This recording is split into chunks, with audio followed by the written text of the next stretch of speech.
On Larry King Now, I welcome back the one, the only T.I. For this project, we have had the most creative freedom. We took sounds of historical, let's say, legends of yesterday and mixed it with a new approach to music. Is there an artist you wish you had collaborated with on Paperwork but didn't?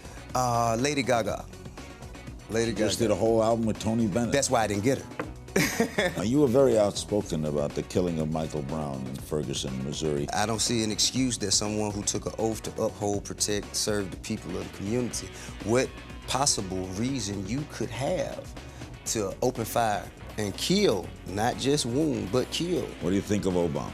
He was opposed just a lot in the things that he was making attempts to do. So I feel like he may have started certain things that he was not, necessarily allowed to finish. Plus, funny fan encounters. Well, one time this girl who worked at a hotel that I was staying in let herself in my room. And what happened?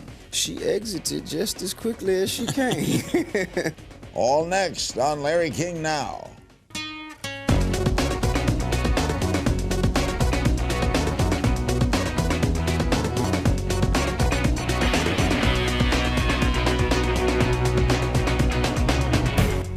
Welcome to another edition of Larry King Now. He is one of my favorite guests, the always candid T.I. He wears many hats, most notably as the Grammy Award-winning and multi-platinum selling rapper. Tip is also an accomplished actor, reality TV star, author, entrepreneur. His reality show, which features his entire family, T.I. and Tiny, The Family Hustle, airs on Mondays at 9 Eastern on VH1. His 9th studio album, Paperwork, is out now. What is the significance of that title? Well, Paperwork, by definition, it is the certification of things that are authentic. If you buy a Rolex, you go in the box, you look for your paperwork. Your paperwork. You buy a car, you look for a title. You buy a house, you're looking for a deed.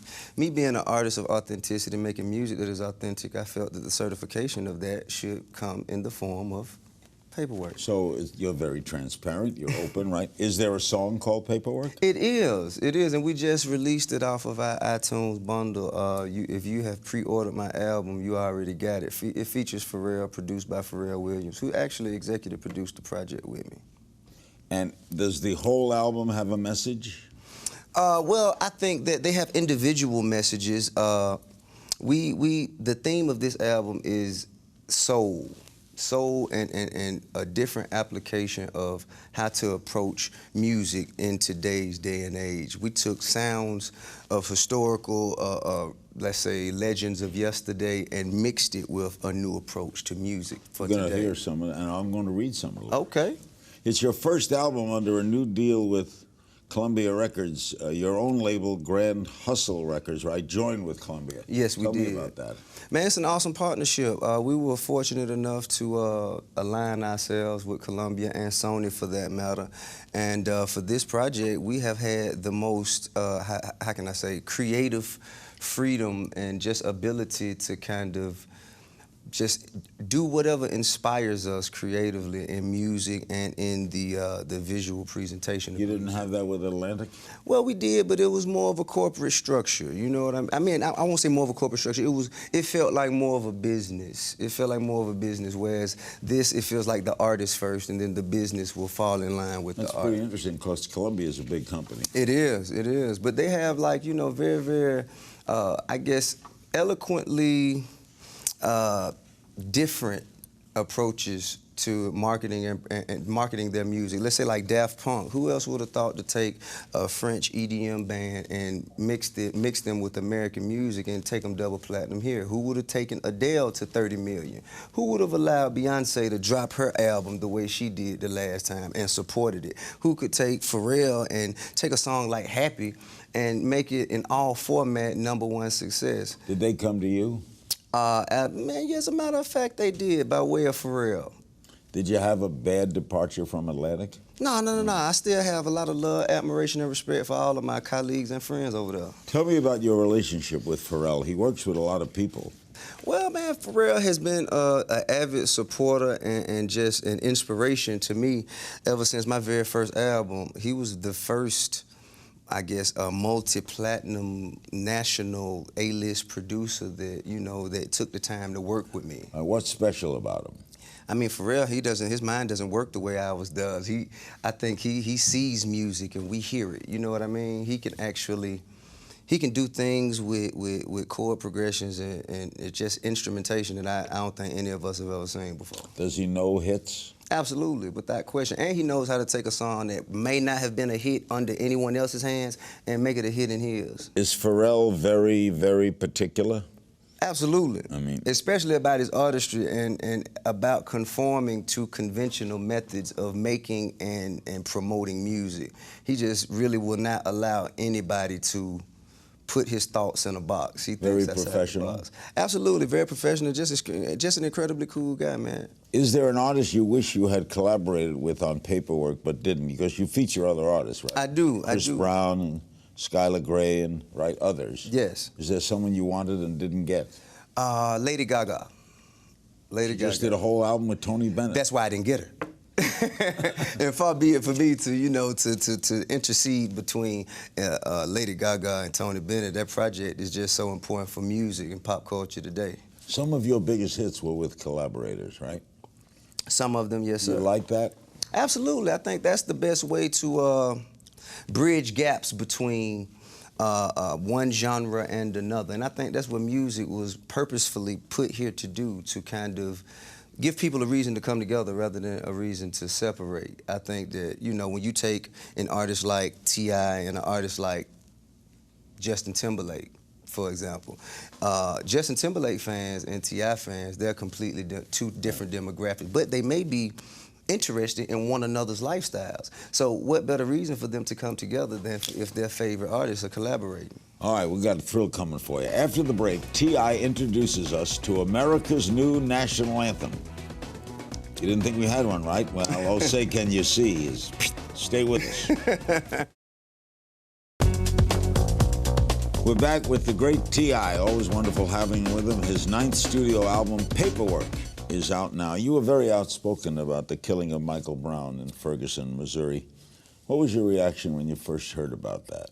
Man, I just thought it was catastrophic. I felt that it was an extreme tragedy and extremely unfortunate. I mean, for the nation, of course, for the Brown family, our hearts, prayers, and condolences go out to them. But for the nation to go through that again so soon after Trayvon Martin, and America was already very tense as it pertained to race relations and young black men and how they're treated in America by authoritative figures. And you said it was more classism than racism, right? It is. I believe I think that there are places where both approaches exist. For some, it's a race issue. For some, it's a social status, an economic issue. For some, it's an age issue, a generational issue. And I think that everybody is kind of closed-minded and expects for other people in the world to be as they are. I've never understood racism. Me neither. It makes no sense to me. As a young black man in Atlanta, were you treated unfairly by law enforcement? I mean... Did they stop you for no reason? Of course. I mean, on one hand, of course, you can say that people are profiled and that you have an abuse of authority. But then on the other hand, I lived in an area where it was high drug trafficking and it was just it was infested with, with crime. So, I mean, the best way to get a handle on things is to try and catch it before it happens. But most times they're wrong. Now, according to your Instagram, Vlad, I want to get this right, you didn't agree with the way the action the protesters took, right? Well, I won't say the protesters. I will say there were isolated, I guess, people with their own personal agendas that came and interfered with the protesting, and I didn't agree with that approach. And Darren Wilson, the police officer who shot and killed Brown, they're going to find out his fate next month. If he's not indicted, what do you say to the people of Ferguson if he's not indicted? Man, I mean, I feel that there is definitely a due process that must take place, I think, for the Constitution to be upheld. I mean, I can't even imagine that. I would be speechless. at that point. There seemed to be no reason why he had to be shot. None. Absolutely not. I don't see an excuse that someone who took an oath to uphold, protect, serve the people of the community, what possible reason you could have to open fire and kill, not just wound, but kill an unarmed young man. Well, there's no excuse. Now, for a human being, let's say for me, I'm a citizen. If another citizen makes me feel threatened to the point where I feel like excessive force or lethal force, that's one thing, because I haven't been trained. I didn't take an oath. You know, my criteria, the expectations for me are not the same. Okay. Paperwork features a powerful new single called the New National Anthem. Was this in response to Ferguson, or? It was not. I actually wrote it right after the verdict, the Zimmerman verdict. I wrote it then, and it was in response more so to Trayvon's situation. But since I was continuing to work on my album, I knew it was a very impactful, profound, just an uncomfortable song to listen to for the purpose of, I know it's a very taboo topic in America. And after Ferguson, that's when I decided the world needed to hear. Let me read a few lyrics from this song. Sure. If the kids are the future, tell me why you can get more for being a corrections officer than you can for being a teacher. Tell me why it means more to the government to pay the people who got to watch over the prisoners more than the people who got to keep the children from becoming prisoners. That makes sense. Yeah. Does to me, too. That's good writing. Well, thank you. I appreciate it.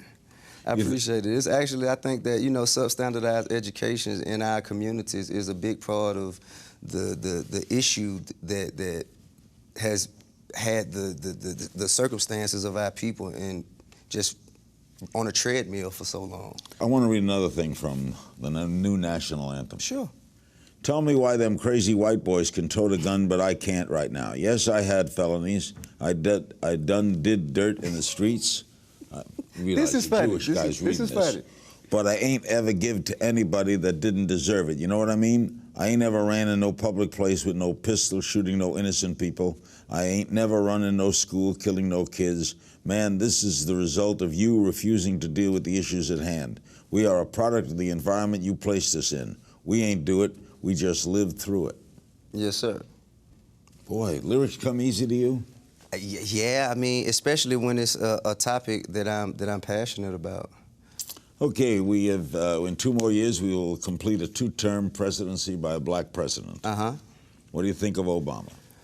I think Obama has opened doors and, you know, has made extreme headway, but I also think that he was opposed just a lot in the things that he was making attempts to do. So I feel like he may have started certain things that he was not, you know, necessarily allowed to finish, or he just didn't finish. They were out to get him. You know, I won't point no fingers and I won't place no blame. Some of them have said it openly. Well, if they said it openly, then I guess the answer to that would be yeah.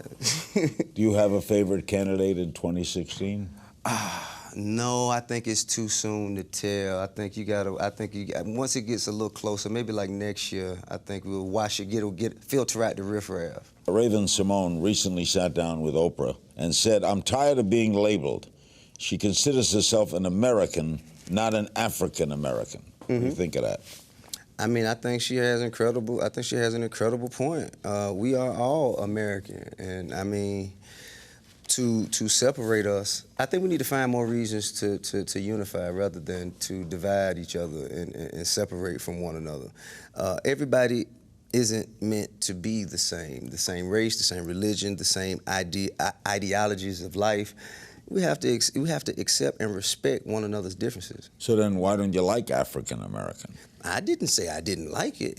Words to me don't have much power unless you give them power.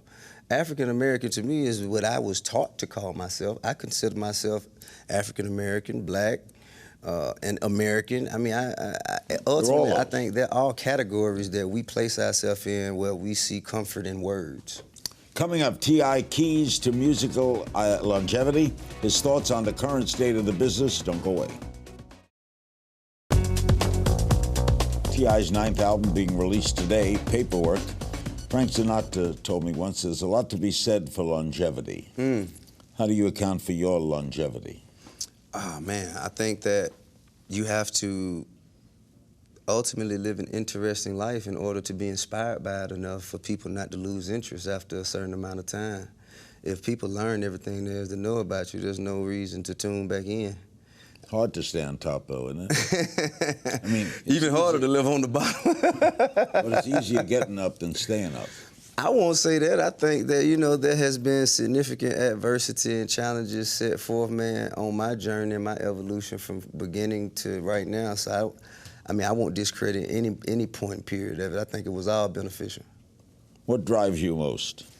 I'm inspired by life, my environment, my surroundings, the things I go through and that I notice others go through, my children, their futures, my family, and just, you know, my true will and intent to You like being famous? To be the best. I don't really, not really famous.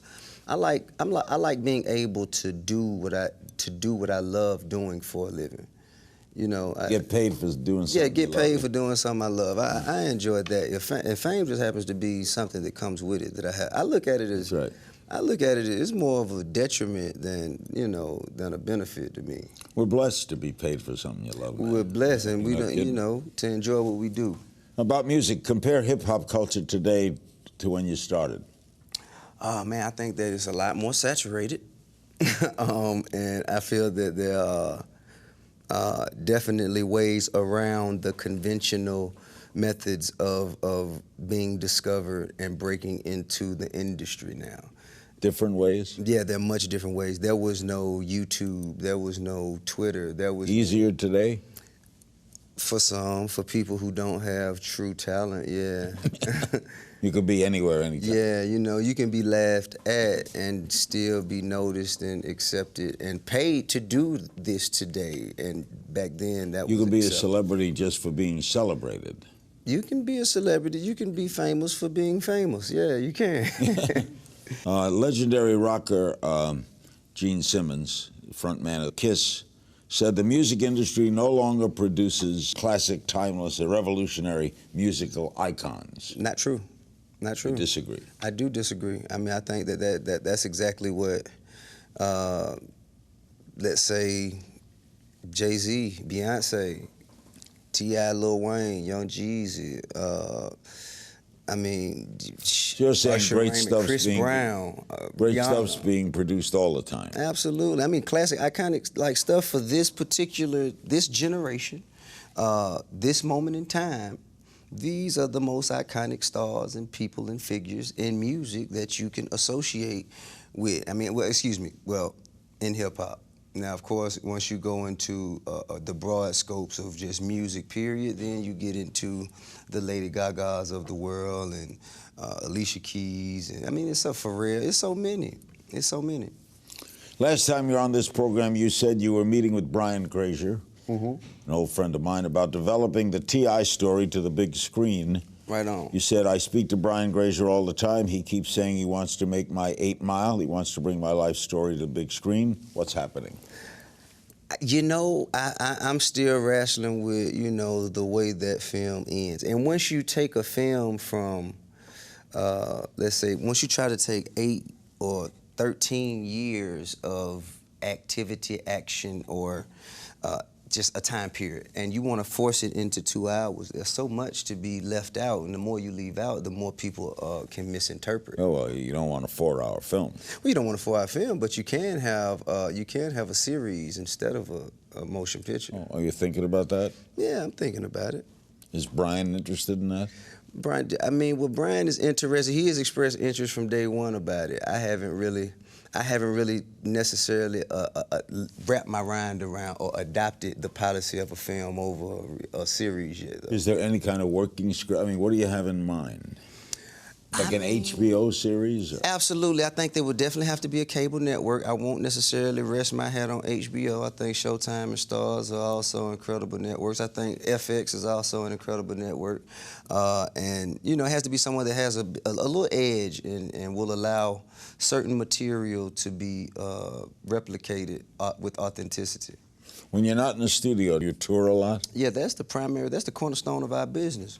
The way we market, promote, and connect with our fans is through touring. You like it? Of course I do. I love it. I love it. I think that's the best part about what we do, to be able to go out there and take some energy that you put into a record and see how much energy it gives an arena full of people, and to feed off of that energy, man. That's, you know, I think that's what this is all about. You ever forget what city you're in? No. Now, there's some artists do. I mean, Yeah, I mean, I think that's so first, second album though. Next, T.I. will take your questions and we'll play a little game of If You Only Knew. We'll be right back. We're back with T.I. His new album, his 9th studio album, Paperwork, is out today. We have some social media questions for you. Okay. Kyle Shelton on Facebook. What was it like working with Justin Timberlake? Justin's a great guy and incredibly talented, man. He's a phenomenal guy, man, personally and professionally. I look forward to working with him again. Good actor, too. Yeah, awesome. Dave Dowling on Facebook. What new music and bands have influenced your current album? I don't let anyone influence my current album. I guess Pharrell, you can say Pharrell, but you know, even in what Pharrell does, I did that my way. So I mean, I think that It's still you. Yeah, it's still me. You couldn't take those same tracks that Pharrell gave me, put them with another artist, and get the same vibe from it. Be Yourself from Facebook. How did you start your rap career? Very slowly. What was your big break? My big break, I got signed in 1999, released my first album in 2001. It had regional success, regional acclaim, spread out from there. Was fortunate enough to team with Atlantic in 2003, released my second album, and I think that was my big break, Rubber Band Man. At Zaoe on Twitter, there was some backlash regarding lyrics from your hit song Blurred Lines. Mm-hmm. What did you make of the thought that it was misogynistic? I thought it was a celebration of beauty. I mean, I thought that it was kind of, in a sense, just telling women how wonderful we thought they were and how much they keep us head over heels. What was the controversy? I believe that they, as you said, they accused Pharrell, Robin, and myself of being misogynist. And if you're going to accuse me of misogyny, you have much better songs of mine to pick than that one. Miss Ferry Swag on Twitter. Have you ever thought about doing a tour in the Arab countries? I would. I mean, I thought, yeah, definitely. I love to tour Dubai and the Emirates. I mean, of course I would. I can't wait to come. My bag packed now. Ken Dawson on Facebook. What's next for your acting? I'm currently working on the Marvel film Ant-Man, starring Paul Rudd and Michael Douglas and Michael Pena and other phenomenal actors. Yeah, thank you. All right, here we go with a game of If You Only Knew. I just throw questions at it. First girl you kissed. Ooh-wee. Ooh-wee, that was her name? Ooh-wee? Now, that's what I said. That what she said after I kissed her. Oh. That's what she said. You remember her name? I think Tiffany, if I'm not mistaken. How old were you? I was what was it, second grade? Wow. Yeah, hey, man. Was it at school? Right after. What was your proudest accomplishment? My proudest accomplishment, changing the lifestyle of my family, this generation. What keeps you up at night? Man, how to provide more opportunities and maximize off the ones we already have. What's the biggest thing you splurge on? I'm going to guess that watch. No. This watch, but it was, I guess, the top 25 maybe. What's the biggest? The biggest? The most money you ever spent on something? Geesh, I mean, a house, a car. I bought. Well, 1 year, my 25th or 26th birthday, I bought a Aston Martin Vanquish, a Ferrari 430, and I think a McLaren. All in the same year? In the same day, and I made sure that it had to be dropped off on my birthday. I was young. I was. Are they still around, those cars? Absolutely not. I got rid of them. Best thing about being famous? You don't wait in many lines. Correct. Artist would be surprised that you want to collaborate with? Stevie Wonder, Prince, Sade. I was just with Stevie the other night. Was you? Friars dinner in New York. We honored Carlos Slim and Robert De Niro, and Stevie Wonder closed the show after Sting and Aretha. Awesome. Wasn't bad. Yeah, I can imagine. Favorite emerging musician? My favorite emerging musician? Sheesh, that's difficult. when you say musician, I just kind of feel they should have to play an instrument. Okay. Any artists you see coming along? I think there's several. I think it's I'm interested in Kendrick Lamar. I'm very interested in Young Thug, Rich Homie Quan, Iggy Azalea, of course, and I have my own artists, that Super Spody, Shard the God. There's several artists. I'm just interested in the next generation of music. You have any funny fan encounters? Funny fan encounters. Well, one time, this girl who worked at a hotel that I was staying in, I guess she used her authority at the hotel to let herself in my room. And what happened? She exited just as quickly as she came. Favorite city to perform in? Man, Atlanta, L.A., New York. I mean, that could go a lot of different ways. You ever have an embarrassing moment on stage? Yes, I did. BET Awards one year, man. We were performing, and the music just completely stopped playing. What do you mean? The music stopped playing. The audio, it was just my mic. So I had to. What'd you do? I continued on a cappella. Best part about growing up in Atlanta? I mean, I would have to say being a part of just the culture of the civil rights movement. Began there? Yeah, absolutely. Stranded on a desert island, what 3 things do you want with you? Well, wait a minute now. Stranded on a, well, how about a ride back away from the island?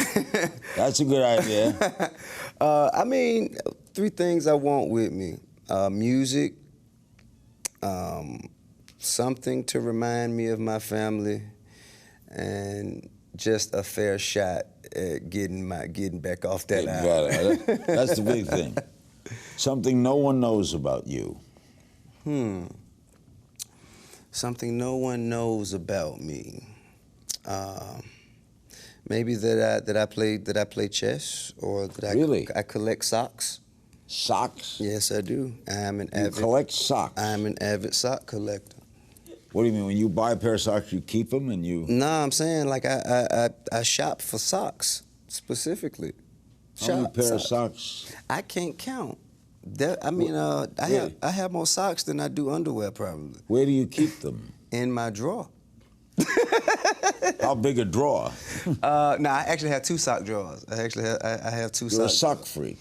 I suppose so, man. Do you know what drew you to socks? I saw some fantastic pairs of socks, and I was complimented on them immediately, and I decided to continue. Who's your dream co-star? My dream co-star, man, I see Denzel, Jamie Foxx, De Niro, Pacino. There's so many, man. Is there anything you couldn't live without? My family. Yeah. You're a great man, T.I. Right on, likewise. Okay, big thanks to my guest, the multi-talented T.I. Always love being with him. Be sure to pick up his newest album today, Paperwork, available now. And as always, you can find me on Twitter at King's Things. King's Things, that's pretty snazzy, man.